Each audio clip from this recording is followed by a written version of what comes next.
Our speaker for the day, Brother Yasir Fazaga, is an articulate and inspiring multilingual speaker sought after from USA through Canada to the Middle East and Far East. He was born in Eritrea in Northeast Africa and moved to the United States at the age of 15. He has a bachelor's degree in Islamic Studies from Imam Saud University, Saudi Arabia, Institute of Islamic and Arabic Sciences, its division in Virginia. In addition to his master's degree in psychotherapy from the California State University of Long Beach.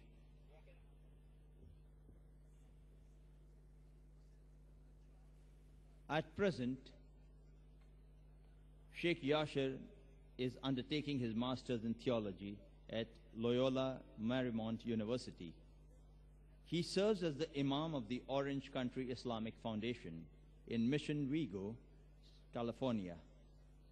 He is involved as a therapist at FACES, where he helps families with different challenges in life, which include domestic violence issues, communication problems, marital matters, generational gap, difficult teens, some mental and personality disorders, divorce, grief, and single parenting, among others.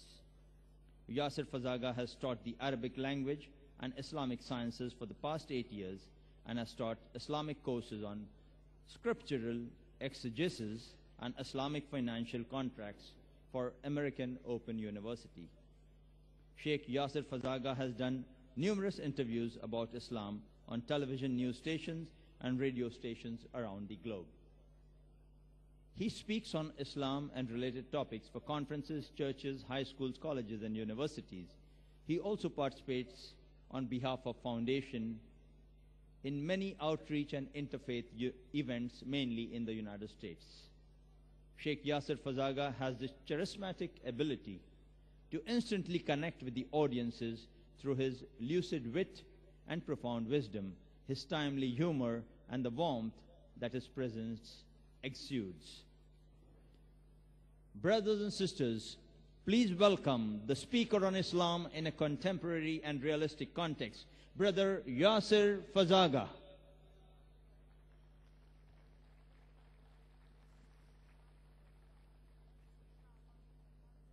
He would be speaking on his topic, I repeat, violence in the name of God.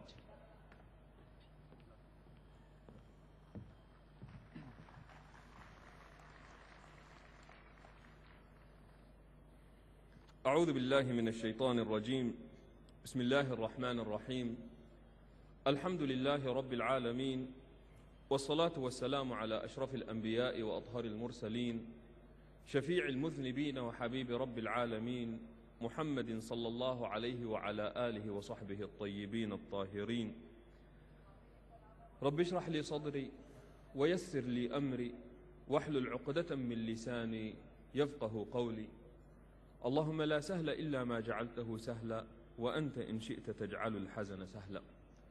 All praise is due to Allah, and may His peace and blessings be upon our beloved Prophet Muhammad sallallahu alaihi wasallam.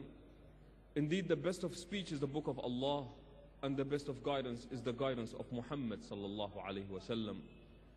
I begin by greeting my brothers and sisters in Islam, and my brothers and sisters who may not be of the Muslim faith, my brothers and sisters in humanity, with the Islamic greetings. May the peace and mercy and blessings of Allah be upon all of you. Or as we say in Arabic, Assalamu alaikum wa rahmatullahi wa barakatuhu. Indeed, it's an honor for me to be here addressing you, and I beg the indulgence of my teachers and my elders and our scholars who are present with us here today. It's not befitting that I be speaking in their presence. In April of 1994, an American Jewish medical doctor who lived in the city of Brooklyn in the state of New York decided to go on a suicide mission. During the month of Ramadan, which happened to be in April back then, He left his practice, his home in New York, Brooklyn, New York, and he headed towards the Holy Land. And as people were praying in Al-Haram al-Ibrahimi, in Hebron, with his AK-47, he went there and he decided that he needed to kill as many Muslims as possible on that day. Killed about 29 people, injured about 42 before he himself was killed. That same year, a month later, in May of the same year of 1994, in the city of Kigali, in Rwanda, in front of the Catholic diocese, a red pickup pulled over. The red pickup pulled over to take some Tutsi refugees to the killing sites. And as the Hutu soldiers were there, the bishop of that diocese came and he spoke to them. And he said, I approve of what you are doing. He publicly stated this. And by the way, this is all on the record. This is not something that is being made up. He publicly stated in front of the people that he is not against the killing of the Tutsi refugees. He just has a problem with them being killed on his diocese, so he wanted them moved and be killed somewhere else. In the year 2002, July of 2002, in northern Uganda, about 48 people were massacred on one day, where babies were held by their feet and they were flung against the walls. Elderly people were killed and massacred with machetes and with spears. And the people that carried out that massacre are called the LRA. And the LRA stands for Lord's Resistance Army. A Christian organization, a group of people that want to rebuild Uganda and have a government that is based on the 10 biblical commandments. All these crimes, in addition to many other crimes that we will be mentioning, were all made and were perpetuated in the name of God. This is something that people do not understand. Why would anybody who claims to love, who claims to worship a loving, a compassionate, a just, and a kind God, be guilty of such atrocities, not only guilty of these atrocities, but also carry out these atrocities thinking that they have got the approval of their loving, their kind, and their just God? We say, how can this be taking place? We don't get it. How can you be claiming to be worshiping a loving God, yet you do one of the most heinous, erroneous, ugly, despicable acts in the world? How can you do this in the name of God? And of course, we, the Muslim community, we also have had our fair share of such behavior, which we will be talking about at this point. The point is this, that we all have had our fair share of misusing and abusing the name of God. Muslims, Christians, Jews, Buddhists, just name it. We all have had our fair share of misusing and abusing the name of God. What does Islam say about such kind of behavior? There is an incident that took place during the time of the Prophet ﷺ, when a group of his companions left out, and on the way they met a shepherd who had, he was driving some cattle with him. So the shepherd said, Assalamu alaikum, peace and blessings be upon you. They responded back, Wa alaikum assalam, may the peace and blessings be upon you as well. And they parted. They walked for a while, and then somebody suggested and said, by the way, that shepherd is not really a Muslim.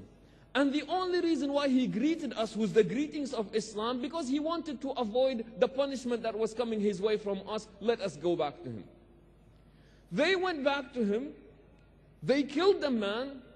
They took his cattle and they presented it to the Prophet ﷺ. War booty, that was good. The Quran was revealed at that point. And listen to what Allah subhanahu wa ta'ala says. يا أيها الذين آمنوا إذا ضربتم في سبيل الله فتبينوا. O ye who believe, if you embark a mission, if you live on the path of Allah subhanahu wa ta'ala, فتبينوا, investigate. ولا تقولوا لمن ألقى إليكم السلام لست مؤمنا. And do not say about those who greet you with the greetings of peace, ye are not believers. Now that is the incident. The Quran narrates the incident. But then the Quran makes a very interesting point after that. Allah subhanahu wa ta'ala says, تَبْتَغُونَ عَرَضَ الْحَيَاةِ الدُّنْيَا. You did what you did because you were seeking the glitters of this life. The Quran is very blunt when it comes to this. There is no room for political correctness. There is no room to sugarcoat what has happened. Allah said you did what you did in the name of God, but you did it for a worldly gain. And there is not going to be any wish-wash, any sugarcoating, watering down of this statement. This is what you did, and Allah is speaking about the motive as to why you have done it. تَبْتَغُونَ عَرَضَ الْحَيَاةِ الدُّنْيَا. You seek the gain of this worldly life. The Quran narrates the incident, but then also it speaks about an attitude of the people that carried out such a behavior. Now this is interesting as well, because the Quran could have just secretly told the Prophet ﷺ about what these people have done, and that would be the end of the story. But the aim of the Quran is not to cover up. The aim of the Quran is to teach. And whenever there is an opportunity to teach, the Quran will seize that opportunity and will teach the believers. Islam, as we all know and we all like to say, Islam is a religion of peace. Islam means peace. Islam means to surrender, to submit to the will of God, and then you attain peace by doing this and by doing that. But reality, brothers and sisters, we Muslims, we are not as peaceful as Islam wants us to be. We are not as peaceful as Islam wants us to be.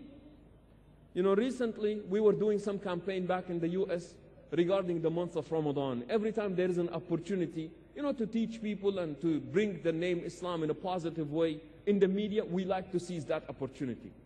So we started speaking about Ramadan, you know, Ramadan this and Ramadan that. And this American man who does not really know anything, he raised his hand and he said, "Excuse me, isn't Ramadan the month when Muslims kill more Muslims?"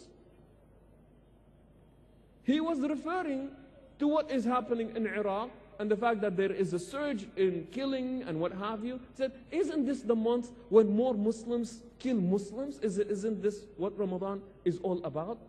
This is what it has meant to non-Muslims at this point.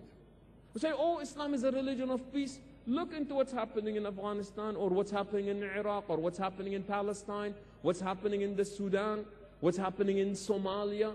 And then we say, Islam is a religion of peace. People look at you and they say, whom are you kidding? If it really was a religion of peace, how come it's not bringing you people peace? If it is as good as you say it is, where is that goodness from amongst yourselves? These are two groups who claim to be good Muslims, yet they kill one another. How can that be happening? And these are legitimate questions, brothers and sisters. We can go into conspiracy theories. We can speak about, oh, you know, somebody is plotting this, somebody is making. By the end of the day, it's a Muslim who is pulling the trigger against another Muslim. And the Prophet ﷺ spoke about this subject in particular. And he said, addressing the Muslims, لا ترجعوا بعدي كفارا يضرب بعضكم رقاب بعض. He said, do not reject faith after I depart from this world. After I am no longer with you, he said, do not apostate. Do not reject the teachings of Islam. And then the Prophet ﷺ, how do you do this? He said, you start smiting the necks of each other. He said, you can't do this. In another